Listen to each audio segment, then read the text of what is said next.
according to Harvard and Rutgers research, intimacy in women after menopause drops by nearly 60%. But here's the surprising truth. MRI scans show that their pleasure centers in the brain remain fully active. What goes quiet is the vagus nerve, the bridge between touch and trust, and the way we stimulate it. I'm Dr. Eliza Hart, a board-certified gynecologist specializing in women's hormones and intimate wellness. After treating thousands of women over the past 15 years, I've learned one simple fact. Most women don't lose their ability to feel. Their bodies just change the way they respond to affection.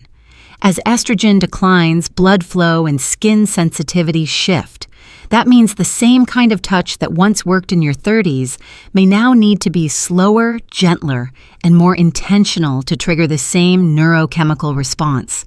Today, I'll share 3 specific areas on a woman's body that are scientifically proven to reactivate the vagus nerve, increase circulation, and rebuild natural sensitivity without medication or pressure. These aren't about performance or youth. They're about restoring safety, trust, and confidence in your connection. If this topic speaks to you, stay with me until the end, and don't forget to subscribe for more science-based guidance on women's health after 50. Leave a 1 in the comments if you'd like me to cover more about hormones and intimacy. And if you've been here for a while, thank you. Your support helps this channel grow. Let's see if together we can reach our first 10,000 subscribers so more women can rediscover the beauty of feeling alive again. 1. The neck and collarbone, where circulation, hormones, and emotion meet. When it comes to restoring intimacy after 50, few areas are as underestimated as the neck and collarbone. Most people think of them as merely aesthetic, a place for perfume or jewelry, yet medically, this region is one of the most reactive zones of the female body. Beneath the surface of that delicate skin lie clusters of small blood vessels and sensory nerves that are directly linked to the vagus nerve, the same pathway responsible for regulating heart rate, relaxation, and emotional safety. This is not about romance for its own sake. It's about physiology. The gentle stimulation of this area can trigger a chain reaction throughout the body, signaling the brain to release oxytocin and dopamine, 2 key neurochemicals that govern connection, calm, and pleasure. Over the years, I've noticed that women often describe touch in this area as reassuring before they describe it as arousing. That is because the skin here is thin. The receptors are close to the surface, and the sensory feedback reaches the limbic system, the emotional core of the brain, within milliseconds. It reminds the nervous system that the body is safe, which is the essential prerequisite for desire. In medical terms, arousal in women begins not with stimulation, but with deactivation of threat. When cortisol drops and oxytocin rises, the mind opens the door for physical responsiveness to return naturally. That process often starts right here along the curve of the neck and the subtle ridge of the collarbone. From a biological perspective, this area is rich in mechanoreceptors, specialized nerve endings that interpret gentle pressure, warmth, and rhythmic motion. When activated, they enhance microcirculation and improve oxygen delivery to nearby tissues. In postmenopausal women where estrogen loss can lead to reduced vascular elasticity, this localized increase in blood flow has measurable benefits for tissue health and responsiveness. But the most fascinating aspect is how these physical reactions intertwine with emotional memory.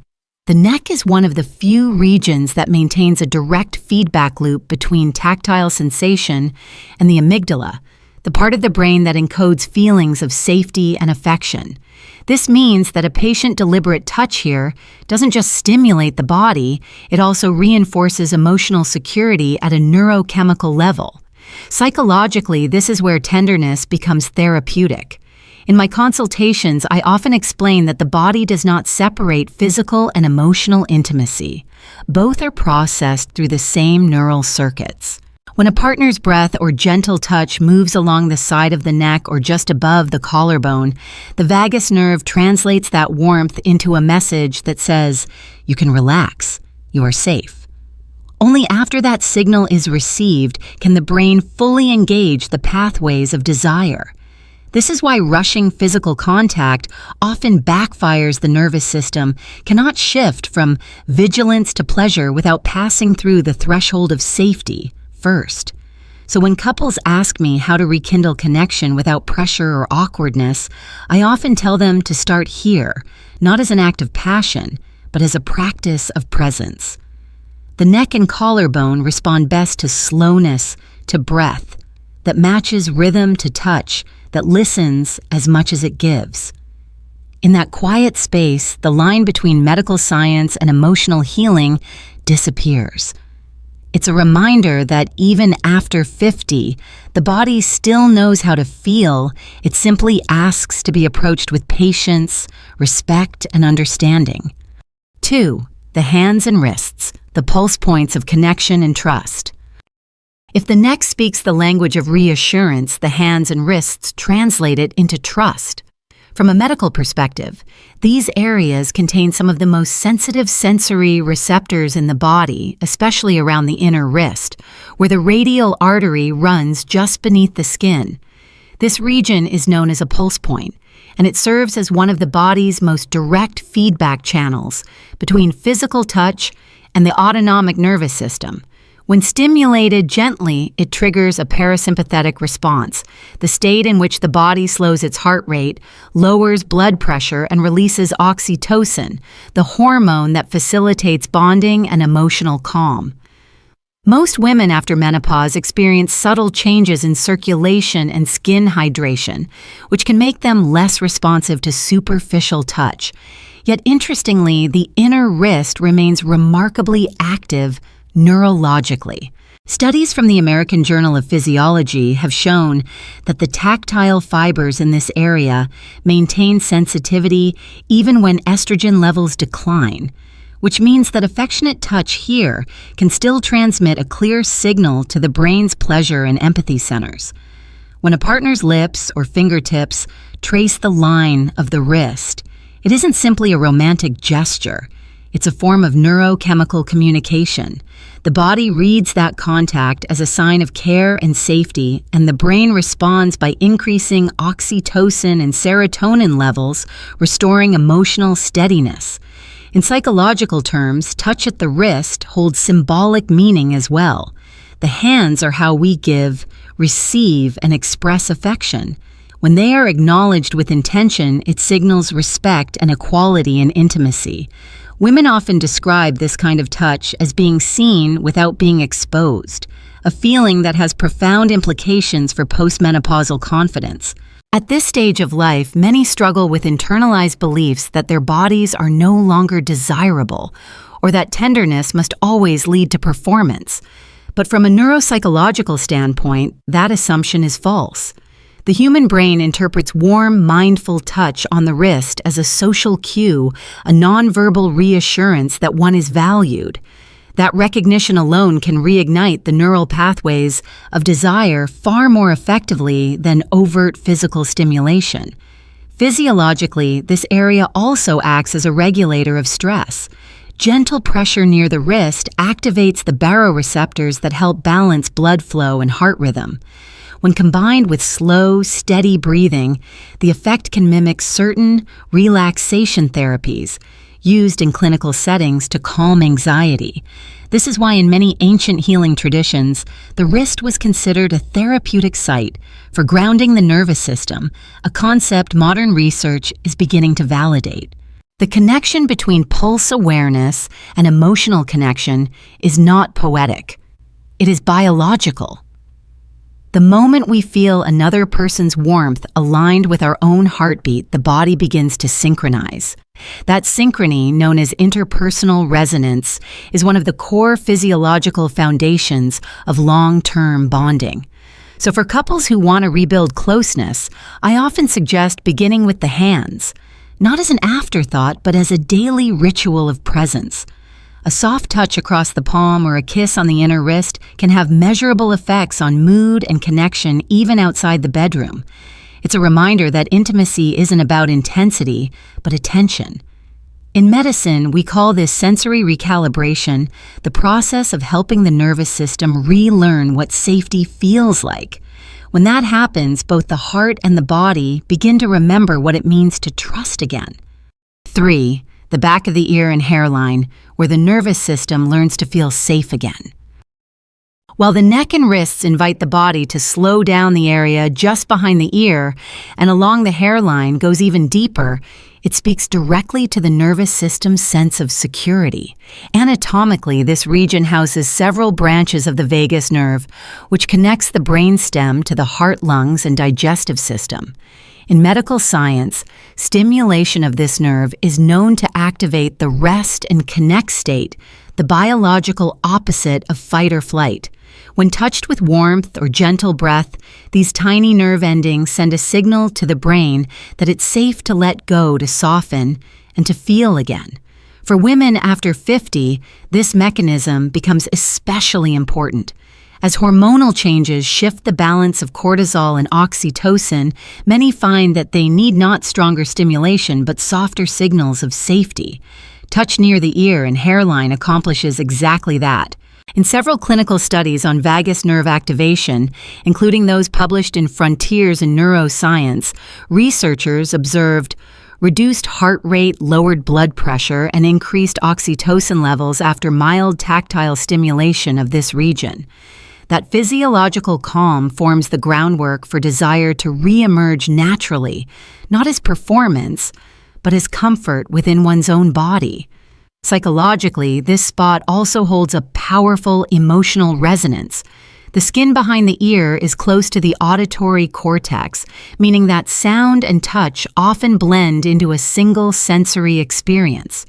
This is why a whispered phrase or a soft breath near the ear can feel disarmingly intimate. It engages both the hearing and touch centers of the brain simultaneously. In my consultations, I've seen how such moments can transform relationships, not because they are dramatic, but because they bypass the mind's defenses. The message the brain receives is simple yet profound. You are safe, you are cared for, and you are still desired. From a physiological standpoint, this dual stimulation, tactile and auditory, enhances what neurologists call sensory convergence. It's the integration of multiple gentle signals that together amplify emotional impact.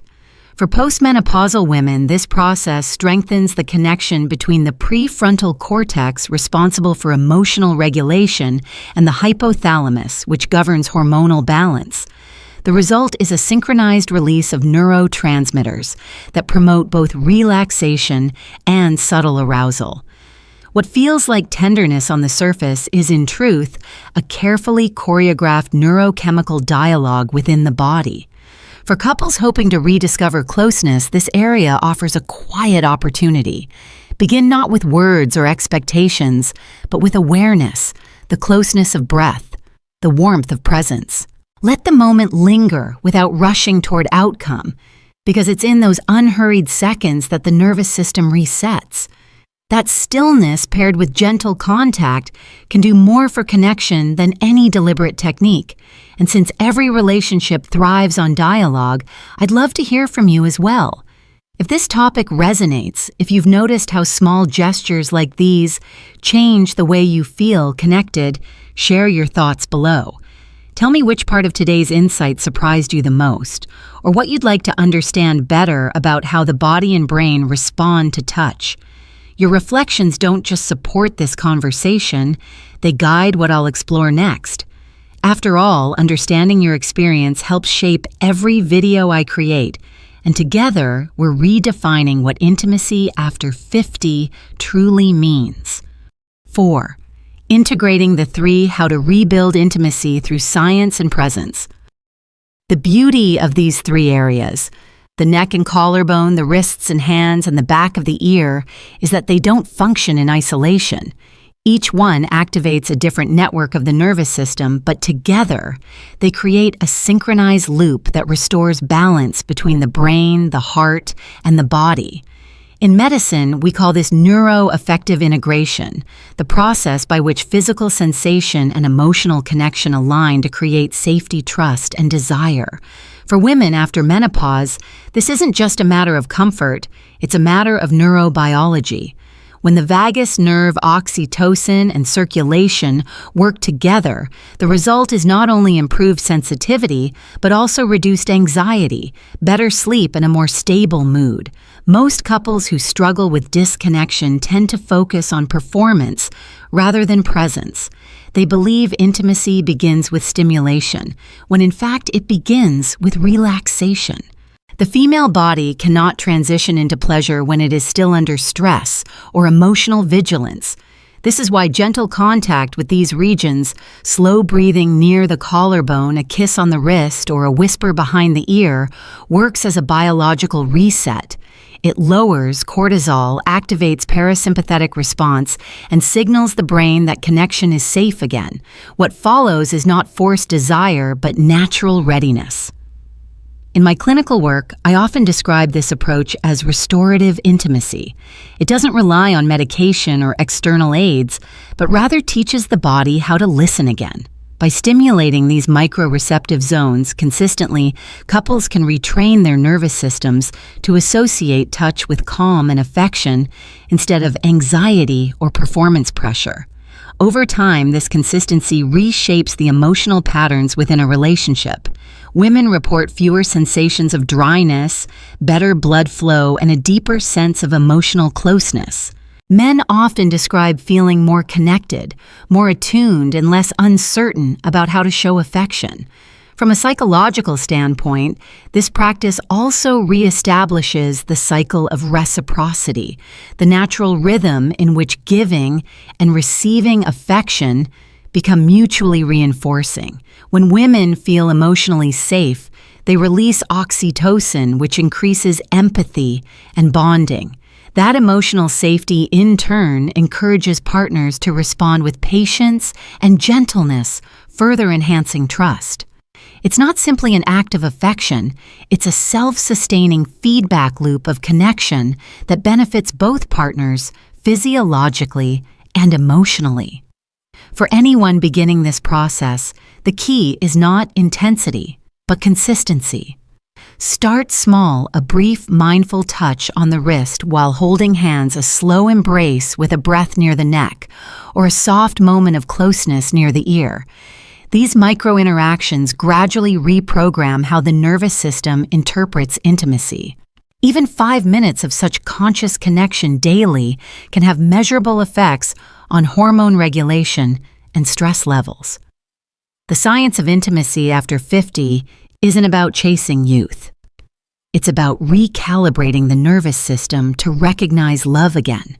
When couples engage with intention rather than performance, they activate the same brain circuits once thought to fade with age.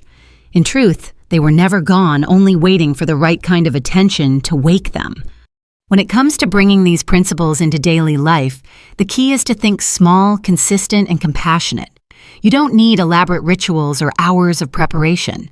What matters most is presence, the ability to tune in to your partner's breathing, warmth, and rhythm without rushing toward any outcome. Begin by choosing moments that already exist in your day, a quiet morning, an evening after dinner, or even a shared pause before sleep. Let touch become an extension of mindfulness.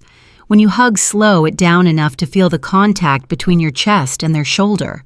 When you hold hands, notice the texture, temperature, and pulse beneath your fingers. These small acts retrain the brain to associate closeness with calm rather than tension. From a physiological standpoint, gentle and repeated touch to the neck, wrists, or hairline helps the vagus nerve maintain its tone, a term that describes how efficiently it can send relaxation signals through the body. Even 2 to 3 minutes of slow, affectionate contact can increase parasympathetic activity and reduce the stress hormones that interfere with sexual desire. For women after 50, this kind of soft stimulation supports circulation and helps balance oxytocin and cortisol, which are crucial for both mood stability and physical sensitivity. You're not only nurturing connection, but also strengthening cardiovascular and nervous system health in the process. Psychologically, Approach these moments as opportunities for emotional dialogue rather than performance. It isn't about technique, but about awareness. Awareness of how the body feels, how the breath moves, and how the heart responds. When you focus on presence instead of expectation, your partner's body senses that safety and mirrors it. Over time, that sense of mutual regulation rebuilds trust and dissolves the silent distance that often appears after years together. You can also integrate gentle sensory practices into self-care. Applying lotion along the collarbone, massaging the wrists, or simply placing a warm hand behind the neck during deep breathing are all simple ways to keep the nervous system open to connection. Think of it as maintenance for both your emotional and hormonal health. The more regularly you nurture these sensations, the more naturally intimacy reappears, not as a goal to reach, but as a state of comfort and confidence in your own body. At this stage of life, intimacy is not about reclaiming youth. It's about rediscovering how the body and mind communicate love in quieter, wiser ways. What medical science continues to prove is deeply reassuring. The capacity for pleasure trust and closeness doesn't disappear with age. It simply evolves. By understanding how the vagus nerve circulation and hormone balance work together, women can shift from frustration to empowerment. The smallest gestures, a slow breath near the neck, a soft touch at the wrist, or a whisper behind the ear, can restore both the physiological calm and emotional warmth that relationships depend on. These actions may seem simple, but their effects reach far beneath the surface, regulating mood, reducing stress, and reigniting confidence in one's own body. My advice is to approach intimacy not as something to fix, but as something to nurture. Think of it as tending to a garden. Daily presence matters more than perfection. When you create an atmosphere of safety and patience, the body naturally remembers how to respond. Be curious, communicate openly, and allow touch to become a language of compassion rather than performance. If this message resonated with you, I invite you to stay connected with our growing community of women learning to understand their health hormones and emotional well-being with science and grace. Please subscribe, leave your thoughts in the comments, and share this video with someone who might need hope or encouragement. Your participation helps this channel continue to bring evidence-based guidance to women everywhere. Thank you for watching, for trusting your body again, and for helping us reach even more women who deserve to feel alive, confident, and connected at every age.